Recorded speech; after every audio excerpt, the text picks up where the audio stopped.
eliminate the Biden ATF's ridiculous pistol brace rule, which orders law-abiding citizens to register or surrender guns with stabilizing braces, right? Does everybody like that, or should I forget about it? I don't know. They wanted me to put that in. I guess some people are happy with it. I don't know.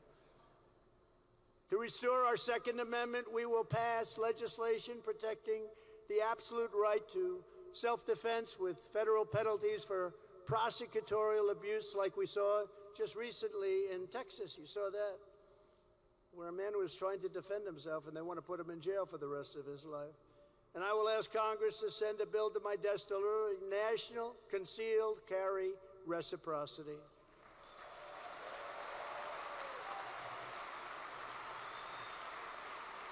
You want protection. Just like your driver's license or your marriage license, your Second Amendment must apply across state lines. It will. We'll get it done pretty quickly, too. The Biden gun control agenda is part and parcel of the left-wing crusade to weaponize government against law-abiding citizens while letting criminals roam free. They're all over the place. I've never seen anything like it. You're afraid to walk through one of these Democrat cities. You go out for a loaf of bread, you end up getting shot.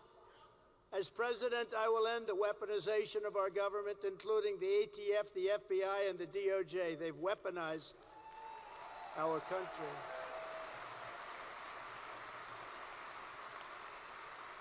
I will dismantle and destroy the deep state. We made a big progress. And that includes the gun-grabbing bureaucrats who are persecuting gun owners and manufacturers every single day. You people are getting persecuted by these left-wing maniacs. No longer will government target the left's political enemies. Instead, we will once again target violent criminals. I want to go after the criminals. These are mentally deranged or bad people, and we have to go after them and stop worrying about somebody that will never hurt anybody with a gun, just wants the gun for protection or whatever. We will get them behind bars, and we will keep them behind bars. They don't even, now in New York, we have a district attorney. You can kill somebody, and you don't even have to put up bail. They're out the next hour, 2 hours. It's insane, and that's true with many different cities. I don't even know, you talk about April Fool's Day. I don't even know who would think that this is good. Murderers, killers, violent animals are released onto the streets immediately. They don't even spend time in jail. The first duty of government is to protect its citizens. As an example, when you see these gangs of hundreds of young, usually young people, go and attack an department store in San Francisco and Los Angeles and Chicago, and they run in by the hundreds, and they're running out carrying refrigerators and carrying air conditioners and big stuff, big, little, everything. Fur coats, non-fur coat, everything they're carrying. They empty out the stores. And our police are incredible. But they're not allowed to do their job. They want to do their job so badly. They're standing there, they're shaking, they want to do their job. It'd be so easy to do.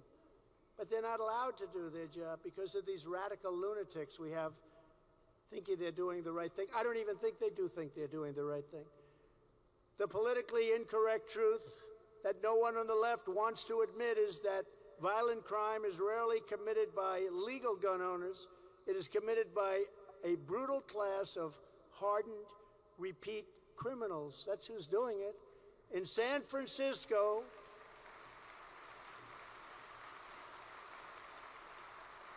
and who would have thought San Francisco, one of the most beautiful cities in the world? In San Francisco, murder suspects have an average of 13.9 prior arrests and 9.2 felony arrests. Think of that one. In Portland, shooting suspects have an average of 8 prior arrests and 9 criminal charges. In Washington, D.C., a place that I'm very familiar with, 4 years, when I saw tents going up, I had to take them down immediately. Immediately. You can't do that on these incredible parks and these incredible monuments, and they were putting tents up, and I take them down immediately because you can do that much easier than when you have hundreds and even thousands. You have to see what's happened to Washington, D.C. since I've left. It's horrible. beautiful lawns with tents all over. No respect for our country, no respect for anything. But in Washington, D.C., an estimated 70% of all violent crime, and there's a lot of it involving guns, is concentrated among a group of just 500 chronic lawbreakers. Think of that. With most suspects arrested 11 times at least before being involved in a murder. They ultimately end up in a murder. And then they end up getting like a year, and sometimes less, and sometimes they're not even prosecuted. The only one they want to prosecute is Donald Trump. Let's get Trump. Let's get that son of a bitch. Let's get him. It's unbelievable, actually. These people are sick. They are lunatics. This career criminal class cares nothing about gun laws in Chicago. Just 3% of prison inmates who used a gun bought it at a store. So all of the gun owners in this room, a lot of them. Who's a gun owner? Who's a gun owner, first of all? Let's go differently. Is there anybody in the room who doesn't own a gun? Please raise your hand if you have the courage. Okay, and how many people own gun stores and sell guns? How many people in the room? Okay, good. Good, that's a good business. That's good.